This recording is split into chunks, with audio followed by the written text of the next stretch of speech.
I'm asking you, take that assumption that you've made and also extend it to things that you cannot see, because you can still test things that you cannot see. There are various ways of testing things. For example,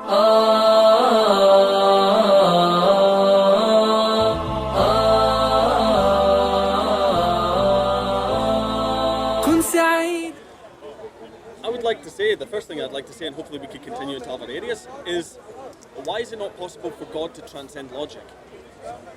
That's all. Yeah. Because you're saying, you're building these arguments, and they're logically sound arguments. You're breaking it down, asking them, it's like, breaking it down. But I mean, if we're talking about the concept of God is like, I don't know, we do have different ideas, sure. It's the ultimate being. It's something very hard to define, maybe. And why is it not, if God created all things, and logic is maybe if it's something tangible within the universe, or whether it's a production of the human mind, why could God not transcend logic and do the seemingly impossible? Seemingly impossible. That's my question. What's your name? William. William. Hamza? Nice to meet you. Nice to meet you, William. What's your accent, by the way? Scottish. Scottish, right. No, the reason why God can't do that is simply because of the fact that it would make a mockery of how you determine absolute truth from anything other than that. Okay. Imagine God sent down a revelation whereby when he says something is true, it can also be the opposite. Could it ever be proven to be true? I'm not sure I understand. Okay, look, putting aside whether God can do contradictory things, right, let's just stick with the message that he sends down to mankind. Okay. The message is communicated through two modes of communication. Oral and, you could say, subjective, emotional, right? The subjective, the emotional itself requires an object-subject relationship. Otherwise, if I can't communicate the feelings that I've had that I believe to be God in the open, I may believe it to be true, but there's no way for even myself, let alone me being able to convince anyone else that it is true. How?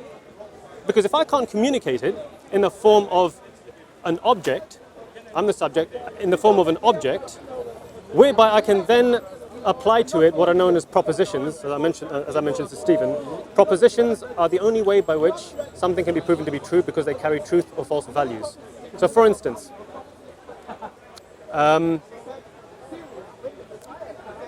eating meat will always be good for you. Will always be good for you. Imagine I made that statement. Eating meat will always be good for you. And yet I also said, oh, by the way, the opposite can also be true. Can it be? If we're living in the type of world that we exist in at the moment. Remember, there's no way of actually transcending this world. We can't make a paradigm shift to some unknown world whereby contradictories can exist. We live in this world. We're governed by the laws of this world. We have language. Sure. Is it possible for that statement to also be true whilst being its opposite at the same time? Given your constraints, no. Okay. It's not. Although I'd like to ask some counter questions as we continue. Yeah. The guy, he wasn't really. No. That's what I want. I want you to ask me counter questions. Because I'm really interested. So, I'm rather unfamiliar with Islam. A little bit familiar with Muslim friends and such. So I'd like to be educated about that also. No problem. I mean, we can even put this aside for the moment because we're talking about the fundamental aspects of language and truth. Sure. I also want to talk about conceptions of God. So maybe I ask, like, God in your mind or how you understand it.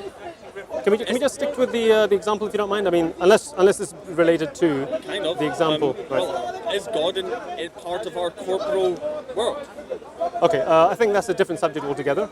I think what we're discussing is whether truth and truth claims can be defined as being true without some underlying absolute value or determinant. The way that you're describing logical contradictions, I agree with you, for sure. Okay, good. In this world. But if we're talking about things that transcend this world, why can they not operate under different rules? And maybe we won't get far in this, but that's just my standpoint. Okay, so why not? If we do hold that to be true, there's no way that we can define God as being true. There's no way that, no, even worse still. But how do we define God as being true? How do we know it's true? Well, through the communication, the modes of communication that he's given us. Okay. And again, I gave you principles, and I'm hoping that you either agree with it or not. I'm a bit rusty at this. It's been a while, but let me go back to those principles. I need to find out whether you actually agree to them or whether you disagree with them. Okay. Well, Which was, there's two ways of actually God communicating with us: through language and through personal experiences. The personal experiences cannot be proven to be true unless there's an object-subject relationship where you can actually take your experiences, define them in the form of language, so that they then carry truth values, i.e., are propositions, and can therefore be proven to be true or false. Cool. Okay. Do you agree with that? I think so, if I understand it clearly. Okay. So what I'd like to ask you, could you give me an example of a personal experience that would illustrate God? No, that's what I'm saying. I don't think there is. Okay, that's. You that's can't? Yeah, I don't think okay. it's possible for an absolute. No. When you say personal experience, does it have any context, or is it just merely, or are you I talking don't know, about? I was going off what you said. You said God communicates us in two ways, either Yeah. in a written form or word Yeah. form, or through personal experiences. Yeah. And I thought when you said that, you had examples of it. Okay, yeah, okay. Look, the Prophet Muhammad sallallahu alaihi wasallam, our Prophet, God, Yeah. upon him be peace and blessings of God, he received revelation. It was an internal experience. On occasions, it was also external, but it was something that was personal to him. Okay. Okay. And yet, when he came out and said, "I've had a revelation from God, believe or suffer the consequences," he didn't just leave it at that. Because no one, even the primitive Arabs of that time, though they weren't primitive, even the ones who were desert-dwelling Arabs, even they were smart enough to know, hold on, you're telling me to believe in a concept, claiming it's God? Okay, what's your proof? What's your proof? And that's the next thing I'd like to talk about, because your friend here, he also mentioned it. You're saying the proofs of God. Can you give me some? Yeah, the proof of God Can you give me some? is right here. This is our propositions, Okay. the Quran. Can you give me like some examples? Yeah, so, well, it's a bit out there. Like, for instance, the first pillar of Islam, which as an example, I gave to Stephen. That's based upon the very fundamental law of non-contradiction, Okay. which is that if you believe in one God, His concept, anything that's opposite to that has to be false. It has to be false by definition. Why? Because if you believe God is eternal, someone comes along and says God is not eternal, that has to be false. Because why? Eternal and not eternal is false, according to the law of non-contradiction. Does that make sense? Not sure. Okay, look. Let's stick with something that we can all agree to. A married bachelor. Are you married, by the way? No, I'm not. Okay, so you're a bachelor. I would assume so. No, I understand what you're saying. You're saying your logical contradictions can't I said, exist. I I agree with you, I but can I mean, that's also a proposition of scientific method. You can't have contradictions in science. Does sure. that mean it's godly? No, we're not saying it's godly. We're saying that the okay, so- principles upon which it's based Right. are testable. Okay. They're testable. So what's testable about the beliefs of Islam, for example? Well, I mean, what do you want? Do you want objective evidence? You want abductive? Whatever. Inductive? Okay, I'll Let's give go. you. Okay, la ilaha illallah. Islam says that there is none worthy of worship except God. Okay. The very foundation of that is based upon the law of non-contradiction, which states, like I said, that if God claims to be something, then the opposite can't be true. Okay. So far, I'm hoping that we're agreed. But if another religious belief system said the same phrase, Yeah, would sure, that be equally true? Yeah, they could do, and then we would go and study that religion. But for instance, take the religion of Christianity, the dominant religion in this country. Right. They claim that God is one.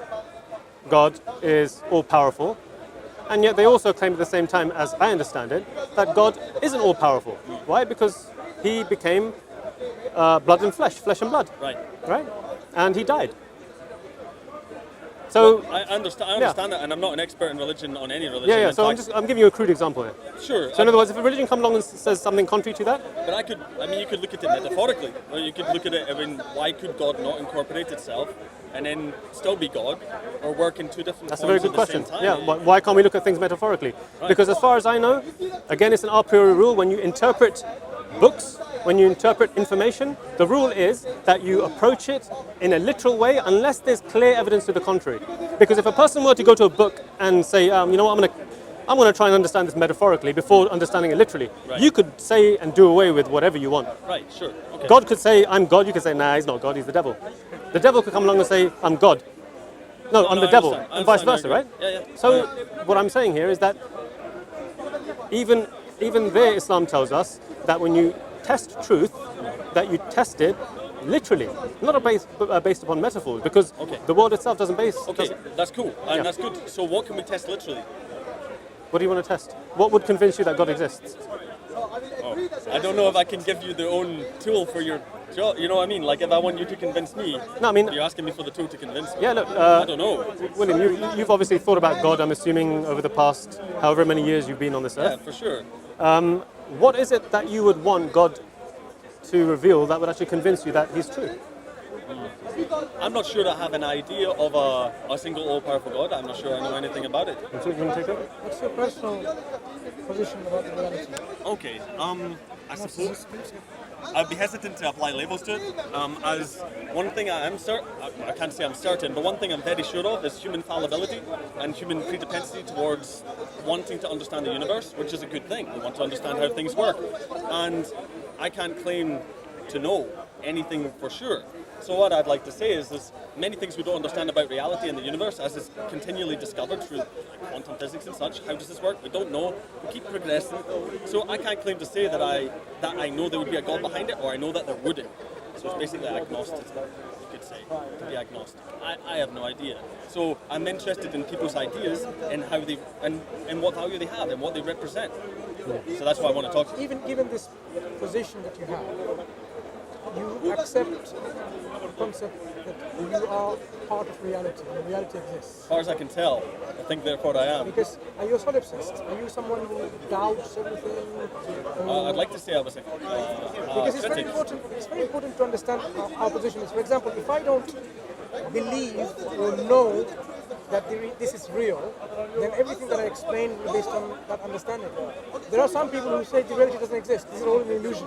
Do you think these are illusions, or this is that they are really real? Well, it's quite a deep Using the philosophical word point, real. and it has been discussed quite a lot. But it's From your standpoint, the classic of Descartes, like he says, I think therefore I am. I know that something is processing something, but I can't prove that everything else exists. let me ask you about proof. Do you consider?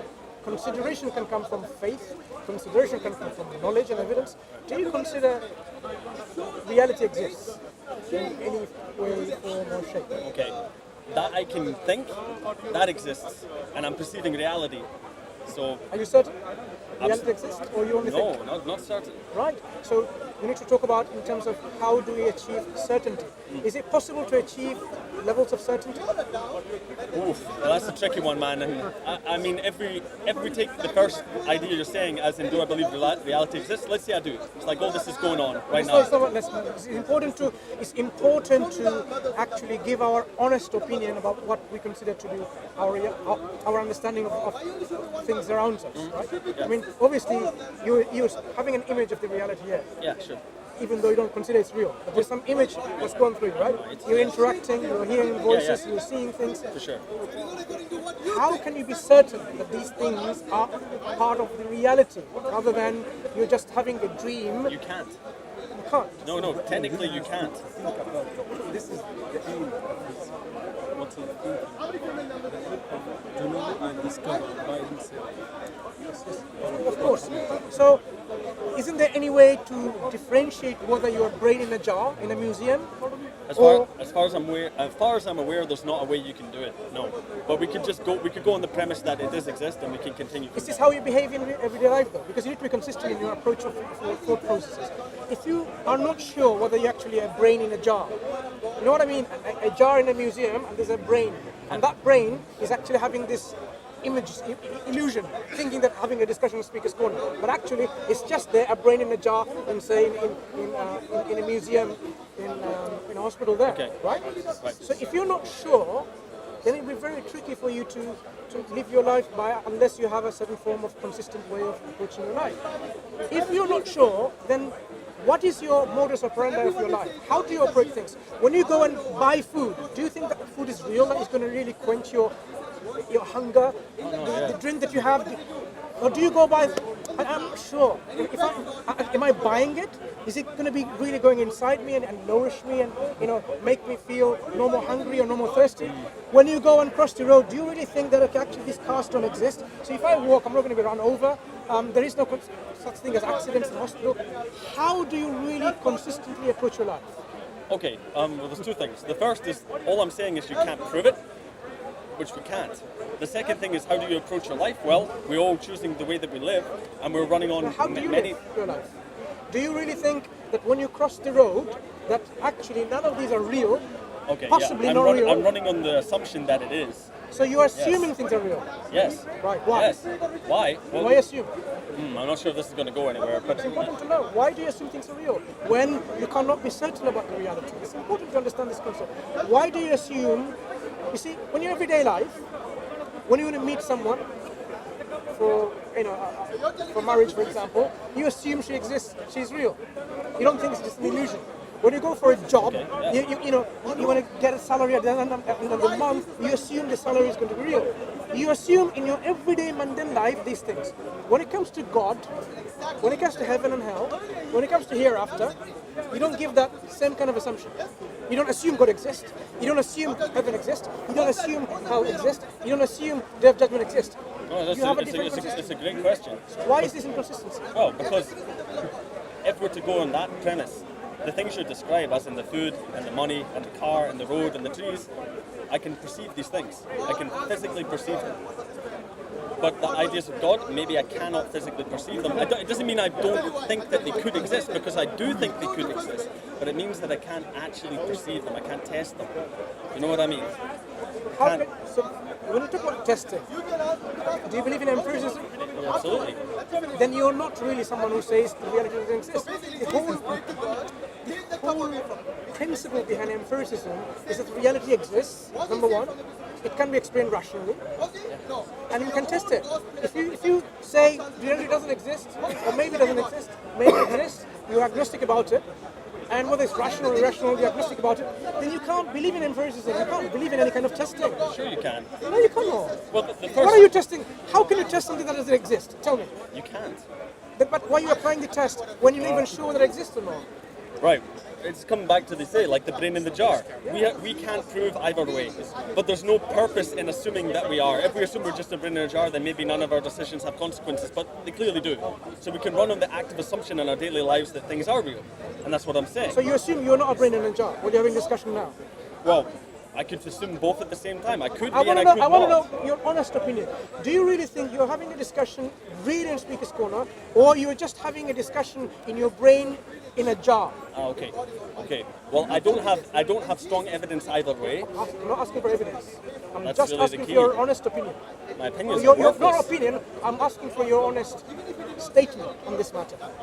Be honest to yourself, because it's truly integral to any discussion we have that you are considering yourself on the level of integrity. That yes, I'm considering myself a brain in a jar, and that's what I think I'm having a discussion. Or I really consider that this is a discussion having a Speaker's Corner. Well, again, I mean, if anyone else is familiar with this argument, you should probably know that the point of it is that you cannot tell for sure. Which one you're going by? None Well, of I'm them? currently living by the one that reality is real and objective, yeah. Yeah. So basically, your approach consistently is the world is real, Okay. the world is rational. Right. We're having this discussion. Cool. Then I am asking you, take that assumption that you've made and also extend it to things that you cannot see, because you can still test things that you cannot see. There are various ways of testing things. For example, like I can clearly say there are no married bachelor in any corner of our universe. If a corner exists in our universe, I don't have to test it. I'm positive and I'm certain. Okay, a contradiction. Right, okay, sure. Based on a certain principle. Okay, Yeah. cool. So, I'm with you. yeah, so likewise, just because you haven't seen God, you haven't seen heaven and hell, doesn't mean we can still have really good and clear conception of them and be where can have a prophets clear and messengers. conception, This is where prophets and messengers come to convince us of the information of the unseen. Our belief, when we say we have faith in the unseen, but it's not totally based on nothing. It's based on solid foundation. It's based on testimony of individuals who trust to be recipients of divine wisdom and divine knowledge, who has perhaps even seen heaven and hell and passed on the information to us. We haven't seen, we accept it. Okay, cool. You go by testimony as well in your everyday life. I'm following what you say. I'm not That is disagreeing why. with you. That is why. We'll keep going. That is why when we talk about how to ascertain the reality, we can examine these books. Whether these books indeed are from the unseen creator, because we can have measurable, objective criteria. Yeah. We apply and then say, that's it. I'm certain now. Because we have to apply these measures. When you cross the road, you have already measured it. Like, look, if I don't cross it in a certain time period, the fact that, okay, I have to run because a car's probably going to hit me. You measure all the time. You have an objective way of measuring the way you live. You can measure any book that comes from God objectively as well. And this is what I was discussing initially. How we can objectively measure that this communication is indeed from God and not from anything of the creation. That's Because the what I'm creation- interested in. For Good. sure, that's what I want to know. Yeah, because the creation will suffer from all limitation, imperfection, weaknesses, Okay. and deficiencies. Yeah. Cool. So Understood. we would expect a book from God to be free from all of these things. Right. It will be perfect in its things it describes about natural phenomena, things it describes about God Himself. Yeah. It will describe a God which is perfect. That Okay. you and I will agree, even in concepts. So Okay. it just says something about the book itself. That if this book was from any other than God, we'll be able to imitate it, being a chapter like it, or 10 chapter, or a whole book like it. Why is it that people who were masters in the Arabic language and the Quran came in their language and they were unable to do that, even to this day? Well, I've heard this argument a number of times, and it confuses me a little bit. What is confusing?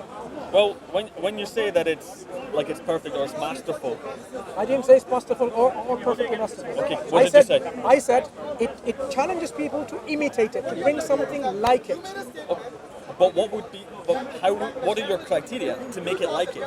First of all, to know what's the likeness of it and what's the unlikeness of it. Right. Yeah. So we can compare this Quran with the pre-Islamic poetry, and we can compare the Quran with the speech of the people at the time of when it was given, Okay. of the people around the Prophet sallallahu alaihi wasallam. Right. So you have the three genres there: pre-Islamic literature, the Quran, and the people around them and their speech, and their literature and their narrations and their poetry and their orations. Okay. So when we look at it, the Quran actually is not prose or poetry or any of the statements they have in their linguistic constructs, in their Okay. linguistic expressions. It has its unique form. So now we are getting to know that there is actually some way of objectively measuring it. Because in poetry, for example, the Arabs had certain types of poetry, and they actually had a limited number of them, 16. Okay? We call them bihar. So they had something called like rajas, al-khafif, al-madi, al-tawil, and the list goes on to 16. Each one has its unique meter and rhyme. Yeah? So if you say la la la la la la la la la la, this is one form of rhyme and meter, right? Cool. The Quran comes and say, bring something like it. It is not poetry. In fact, it is not proper, not appropriate that the Prophet is actually teaching you poetry. It is not even, appropriate that we consider this as poetry. So it brings a revelation in a form of a genre, a linguistic genre, which is not any of the literature that the Arabs were accustomed with. And then the Quran then challenges, the author of the Quran challenges, to bring something like it. So at least we know that it has to be unlike what they're familiar with and like the Quran. So a new linguistic form. Like the Quran, Okay. as it brings. Okay. Why were people unable to do that? Well, That is the question that we should be asking the linguists, expert scholars of Arabic, whether they're Muslim or non-Muslims, throughout the 1439 years. Why do they consider it's impossible? That is why lots of books throughout centuries have been written. One interesting book that comes to our mind, which gives a objective methodology, assessment criteria, and verification of this book, because of course he's literate in the Orientalist works as well as the traditional works. Because people in Western world, when we look at Western world or Islamic world, we're talking about like a dichotomy of the traditions of how we understand the literature or the Quran itself as a text. Everyone has different approaches. So he brings the methodology that the Western world can accept and appreciate and use that as a tool to come to see whether the Quran can be imitated. So for example that I gave initially but we never quite sort of finished is the Quran comes with this linguistic newness, innovation of this linguistic genre, yet remaining in pure Arabic that the Arabs were not familiar with. So every chapter in the Quran, hear this out, every chapter in the Quran has more of this linguistic innovation or rhetorical features more than the number of the words in that chapter. okay. That's how the degree and the level of this linguistic departure from their norms, yet remaining in pure Arabic. Okay. So when someone was to bring something like it, of course you have to bring something like it. I mean, if you have a chapter consisting of 3 lines and 21 words, so at least you have to bring the number of linguistic features, which will be more than 21, because that's what every chapter of the Quran is demonstrated to be. Okay? So the author I'm going to introduce to you is called Bassam Sa'i. Okay. He's written this book called Al-Mu'jiza. Okay? And there's an English translation of it abridged. First volume is a methodology. Unfortunately, it's in Arabic. Second volume is the application of the methodology using several smaller chapters of the Quran and one big chapter of the Quran, Right. showing how the Quran is in this new form. So what one needs to do, if they're unable themselves, go and get support from experts of Arabic language and try to imitate it like this. Okay, I have another question. It's related. So I've heard that the Quran ideally should be read in Arabic. Does the message or does the the perfection of it change when it's translated? You know The what message can be understood in almost every languages that it can be translated into. Because when we say, for example, we're speaking English now. If I were to now translate the discussion in a different language, I'm able to do that. But translation always has its limitation. Yeah. Because a translation is only good as the translator knowing the language that they're translating from, and the language being translated into. That's why if you compare translations of the Quran in English language, for example, Yeah. you will see there are deficiencies for almost every single one of them. Does that not Yeah? make it imperfect? No, it makes the translations imperfect. Oh, sure. Yeah. But when the person reads the when message, the Quran, they're not getting the right message. you should be able to get the message. But when the message you want to know exact nitty-gritty of it, the actual details of Yeah. it, then of course the original cannot be replaced.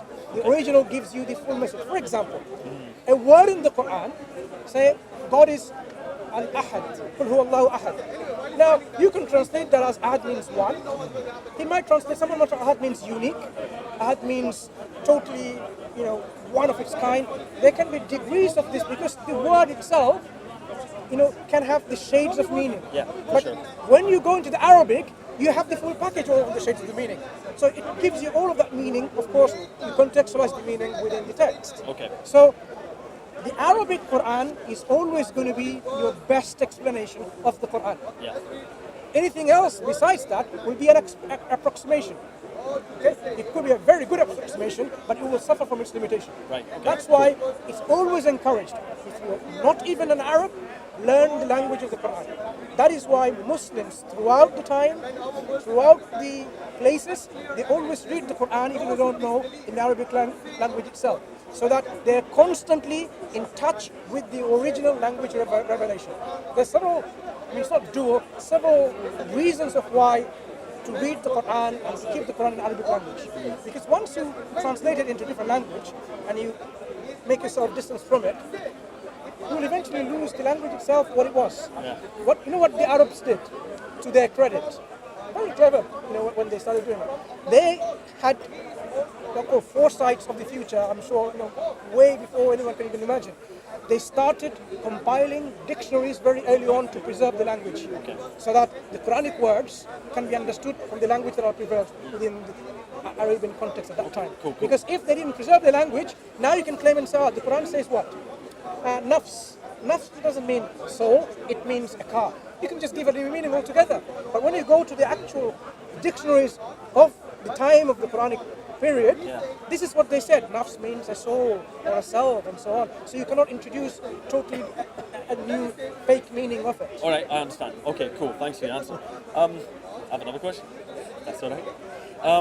Maybe it's kind of related to when you were talking to the first man who had to leave, but I didn't catch the conversation properly, so maybe I'm completely wrong about it. But talking about actions and punishment and whether punishment is deserved, punishment is deserved and things like this, it's a very interesting topic. One thing, because I've had some discussions about Islam before and I've lived in a number of different countries, talked to a lot of people. But what I'd like to ask is, if you can answer it, is there a concept of fate in Islam? As in that maybe your actions aren't entirely of your own consciousness, that maybe things are predestined in some sort of way. That's a question I've wanted to ask for a while. Okay. Very simply, there's a verse in the Quran that tells us that you will not be able to will unless if God wills. So you will not be able to will unless God wills. Right. What that verse tells us is that we have our own will. We have our freedom to choose whatever we want. It's based upon the information that God has given us in terms by way of right and wrong, Yeah. good and bad, etc. But no one will be able to do anything except by God's will. What this means is that God, we believe God to be a being that has complete control and mastery over everything that he's created. We don't believe in the watchmaker theory, for instance, that God simply created the universe, wound it up into a watch, and then let it go. We believe that God, because he's all-powerful, all-knowledgeable, wise, etc., this necessitates from this eternal being that at no time can his creation be outside the purview of his attributes of power, So God allows all action. will, etc. Okay. Right? So God, in the sense that, look, God, in the sense, you said God allows the action, in the sense that he creates the action.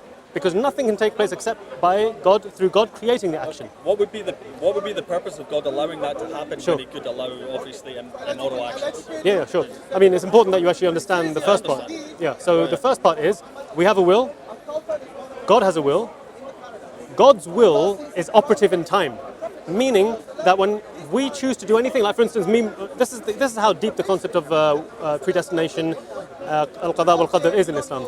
I can't move my hand, you can't do anything, a quark cannot move except that God has willed it to move and is creating it perpetually. Right. So everything is under God's purview, under his command. Okay. So though we have a will, God has a will, he is not responsible for what we choose. All he does is will and create. All he does is will and create. He's given us the commandments. What this does, and this is the middle view between the ones who said that God oppresses because he forces people to do it, and the other side of the spectrum regarding the group who said, we're just like feathers floating in the air. God neither creates our actions, nor does he have a will over our actions. We take the middle ground. The middle ground is that God has a will, he creates everything. We have a will. Our will is under the purview of God, but it is independent of him in the sense that God is not held to account, nor is he responsible for those actions. Right. Does that make sense? God has given us a limited amount of free will. So the consequences of the actions that we commit is our responsibility and our consequence, our own making. God disposes our wills into actions. I might say tomorrow, I've forgotten your name already. William, I'll meet you tomorrow at 10 o'clock. And God forbid I die tonight. Then I'm not able to meet you tomorrow, even though I wanted to. So I'm not in control of my actions. You see, I can will, but I wasn't in control of my actions. Actions are totally beyond my control. And that's why you're saying everything that happens, actions materialize because of the will of God. But if I will something, this is my will. So if I have a knife and I will to stab someone and kill someone or eat an apple of it, I am being responsible for whatever I do. So if I kill someone and God manifests that into an action, God is not to be blamed, I am to be blamed because I willed it. Okay, I willed it. Okay. So that's why the concept of fate in Islam is quite different from the concept of fate in different other theologies and religions, where in which our actions are taken into account to give us the ultimate outcome of how things will be. Because God knows the actions we're going to take, and then if he says, for example, you're going to go to hellfire, it's because of the actions that manifest itself from our intentions. And that leads us to the end where we're going. Right. Okay. It actually reminds me of a story where a man came to the caliph, one of the leaders of the early Muslims, Umar. His name was Sabir. And he came to Umar, he said, why do you punish me for an action that God has created for me? So what did Umar do? He picked up a stick and hit him. He said, okay, God created you to do the action and God has created me to hit you. So what's your excuse? You can't blame God, blame yourself. You can't blame God for me picking up the stick because I've chosen to hit you. So in other words, it ties in with the understanding that we have in the Quran that evil has appeared in the land and in the sea, God says, because of what the hands of men have earned. Because they've earned it themselves, Right. despite being told the difference between right and wrong.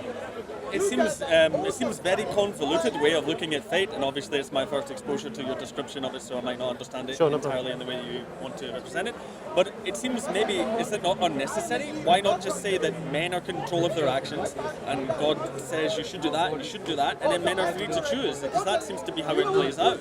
I don't see the point in the I don't see the point in the distinction in saying that God allows it, but it's not his responsibility. Why not just say it is man's responsibility to choose the action? So I want to meet you tomorrow and I die. Why am I unable to meet you tomorrow? Circumstances out of your control.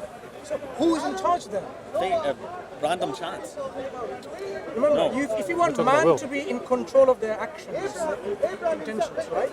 And so I intend to meet you tomorrow at 10 o'clock, and I die tonight. Yeah. So something else other than me is in control of my action. Something falls on your head right now and knocks you so out. It's not me then. So what is it? So you cannot request or demand that I am in control of my actions when I'm not doing it. You're in control of your will, your intention. And right, so your intention usually manifests in action. So we agree, we are in control of our will. But control of our actions, certainly not us. What we are saying is, the one who created us is in control of all the actions. What's the difficulty? For me, it doesn't seem necessary to have that step. No, it's not about necessary. It's about absolving God of wrongdoing, because that's essentially the implication, isn't it? The question. It is, yeah. Yeah, of course it is, because it's an ancient question. It's been debated for God knows how many centuries. Yeah. The implication has always been, particularly from the atheists, that God is the one to blame. That He knows the future. God knows the future. God knows who is going to go to heaven and hell. Isn't that the implication? No? Is that the implication that you're saying, that God is the one? So it's necessary to understand that if we have a concept that absolves God from the blame regarding the actions that we have chosen, then you have to come along and say, nah, there's a problem there, and you've got to tell us where the problem is. We've just given you the concept. Now you've got to poke holes and say, that doesn't add up, that doesn't square up, and explain why it is that doesn't square up. We, the Muslims, know about the problem of the idea that God forced and the idea that God has no control over anything. Why? Because we had those sects that arose early on in Islam, but they were demolished. Why? Because their ideas and concepts, and I mean demolished, conceptually speaking. Right? Whatever. Yeah. Human history is violence. Yeah, it is violent. But they were refuted, essentially. Okay, their sure. arguments were demolished, refuted, etc. Yeah, cool. Why? You know, because of the fact that their arguments didn't stand up against the truth.